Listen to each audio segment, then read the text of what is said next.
বাবা ছেলের সম্পর্ক যেন নীরব নদীর মতো, বাইরে থেকে শান্ত অথচ ভেতরে গভীর স্রোতে ভরা ভালোবাসা, যেখানে ভালোবাসা শব্দে নয়, প্রকাশ পায় অনুভবে। কখনো কঠোর শাসন, কখনো নীরব সমর্থন, সবকিছুর আড়ালে লুকিয়ে থাকে অগাধ মমতা আর নিঃস্বার্থ ভালোবাসা। ছেলের প্রতিটি পদক্ষেপে জড়িয়ে থাকে বাবার স্বপ্ন, তার ত্যাগেই গড়ে ওঠে সন্তানের ভবিষ্যৎ। এই বন্ধন শুধু রক্তের নয়, এক গভীর আবেগের, যা সময়ের সাথে আরও মজবুত হয়ে ওঠে। তবে বাবা নামক ছায়া যখন কারো মাথার উপর থেকে সরে যায়, তখন শুধু সেই সন্তানই পৃথিবীর নিষ্ঠুরতা অনুভব করেন। সদ্য প্রয়াত অভিনেতা রাহুল অরুণোদয় ব্যানার্জির মৃত্যুর খবরে ভারী হয়ে উঠেছে টালিপাড়ার বাতাস। শুটিংয়ের সময় তার এমন মৃত্যু যেন কল্পনাকেও হার মানায়। রাহুলকে যখন শেষ বিদায়ের প্রস্তুতি চলছে, সে সময়ই একমাত্র সন্তান সহজকে লেখা অভিনেতার একটি খোলা চিঠি কাঁদাচ্ছে সবাইকে। ছেলে সহজকে উদ্দেশ্য করে রাহুল লিখেছেন, এই চিঠিটা আজকে ফাদার্স ডে বলে লিখতে বসা। যদিও তোমার বাবা নিজে বেহদ্দ বাংলা মিডিয়াম, জীবনেও ফাদার্স ডে, মাদার্স ডে এগুলো আলাদা করে জানতো না। কিন্তু কুজোর যেমন চিত হয়ে শুতে ইচ্ছে করে, আমারও আজকাল এসব উদযাপন করতে ইচ্ছা করে। আসলে কিছুই না, তোমাকে কাছে পাওয়ার অজুহাত।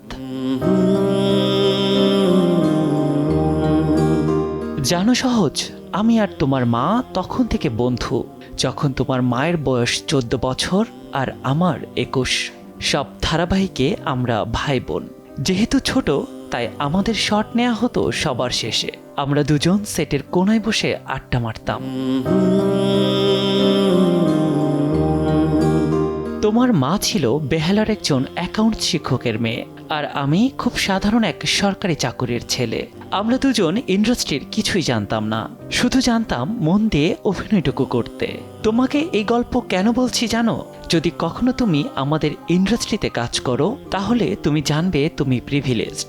যে প্রিভিলেজ একটি 14 বছরের মেয়ে এবং একটি 21 বছরের ছেলে দিনের পর দিন অপমানিত হতে হতে অর্জন করেছে। ঘটনাচক্রে যারা তোমার বাবা মা। এই ইন্ডাস্ট্রিতে সত্যি যদি কাজ করতে ইচ্ছে হয়, আমি তোমাকে অনুরোধ করব, প্রত্যেকটা মানুষকে তার প্রাপ্য সম্মান দিও। কারণ যে মানুষটি তোমাকে চা দিচ্ছেন, তিনি হয়তো তোমার বাবা মাকেও ছোট দেখেছেন। উপার্জন আর ক্ষমতার আতশ কাজ দিয়ে যারা মানুষকে দেখে, তাদের মতো অশিক্ষিত এই পৃথিবীতে কেউ নেই। এরকম অশিক্ষায় তুমি বড় হবে না। বাবা হিসেবে এটুকু আশা করতেই পারি।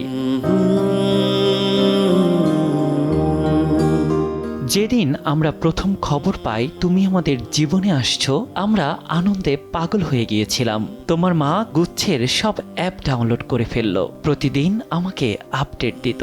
এখন ওর সাইজ আপেলের মতো, এখন ওর সাইজ আনারসের মতো, আরো কত কি।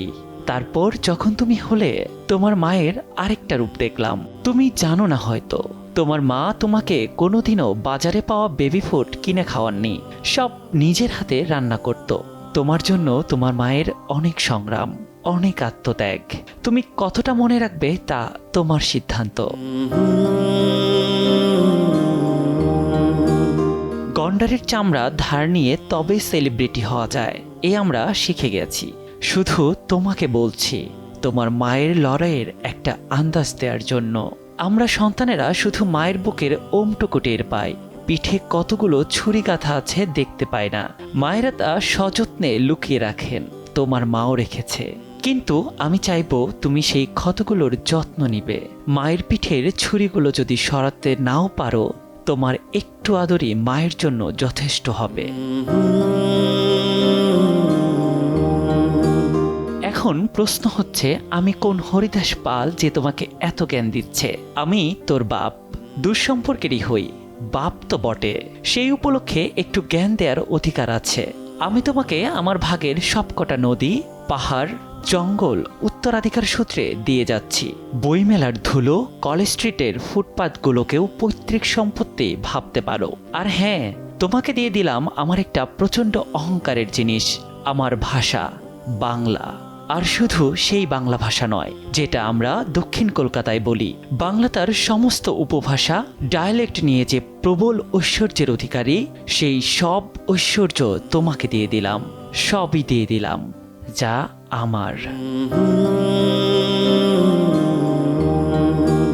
ছেলেকে লেখা বাবার এই চিঠির প্রতিটি শব্দ যেন বুকে তীর হয়ে বিঁধছে নেটিজেনদের।